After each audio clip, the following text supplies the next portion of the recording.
One of the questions that we always get asked is, should I invest in a cheaper house or should I invest in a more expensive house? So today me and Ben are going to have a bit of a chat about some of the different reasons why you might want to go for a more expensive house or the opportunity costs that you're going to miss out on by investing in a cheaper house. So how are we doing today? Yeah, awesome. Just got out of the surf and it was a lot of fun. Yeah, I haven't been in the water since last weekend, and to me that's a long time.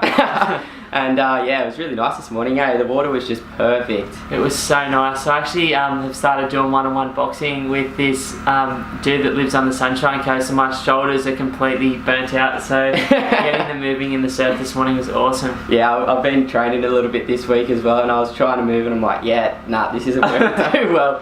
But it was good. It's good to start the day off in the water and start, I like to do a bit of meditating in the water and start thinking about how I'm going to plan my day out. It was nice. For sure. Yeah, so I guess the most important thing that we wanted to talk about initially is the idea of compound growth. And let's break down some numbers here so people can actually visualize or understand what they could potentially be missing out on by investing in something that's only going to perform 1 or 2% lower than a different asset, but still, when you compound that over time, it just has a massive effect. So compound growth is one of the most amazing things, and it is something that I've been geeking out on now for about the last 5 years. And really, compound growth is effectively, you start with $1. In the first year it grows by 5%. Now you've got $1.05. The next year you get another 5% return, but this time you're getting it on $1.05. So it is exponentially increasing over time, and it kind of looks like this on a graph. It's very slow at the start, but then it speeds up. So let's talk about two examples. If you were to go buy a cheap property for $400K that grows by 5% per year for the next 20 years, you'd effectively have a number, or you'd have turned that $400K property into about $1,061,000. So an incredible result. You've more than doubled your money. In fact, you've almost tripled your money, which is why people love investing in property. And you've got to remember that Sydney and Melbourne in the last 20 years have done about 8%. Brisbane's done about 6% over that period of time. So we're being very conservative there.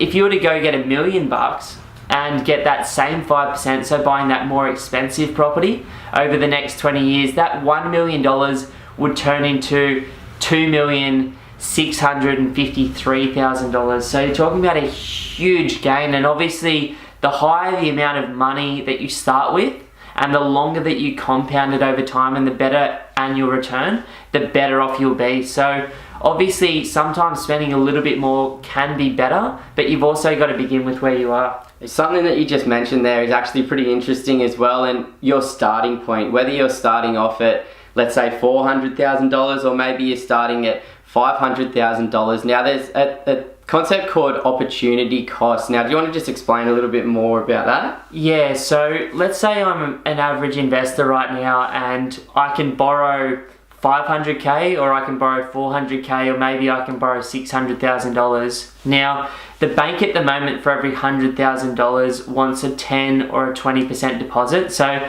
let's just say you're going with a 10% deposit. On a $400,000 property, I could put down $40K. Yep. On a $500,000 property, I might have to put down 50 grand. So yes, it's an extra 10 grand, which is a lot of money, but let's just say that you could do that. So opportunity cost really refers to, well, what if I was to buy that $400K property or buy that $500 grand property, and what if I held them for 20 years at a 5% return each? So at the start, I've only had to put in an extra $10,000, but over the course of that 20-year period, that $10,000 based on a higher original start price ends up being about a $265,000 difference in terms of that one property versus the other, if the returns over that period of time are the same. So do you want to actually break down those numbers for them so that they really understand that? Yeah, this is a massive thing, guys, because $10,000 in the scheme of things, when you start to put your long-term hat on, is just not much. And when we're talking about these sorts of numbers, so Ben mentioned a $400,000 or a $500,000 asset. Now that's only a $10,000 difference in a deposit that you actually need. So let's say you purchase a $400,000 home, you're able to achieve a 5% return on average over the 20-year period that you hold that. You've turned your $400,000 into $1,061,000. So you've still got a great result. But if you were, the opportunity cost that you're missing out on, if you were able to purchase a $500,000 asset and get a 5% return over the next 20 years, you'll turn that $500,000 into $1.326 million. So there's, you know, $265-ish thousand that Ben was talking about that you're missing out on. So that's your opportunity cost difference there.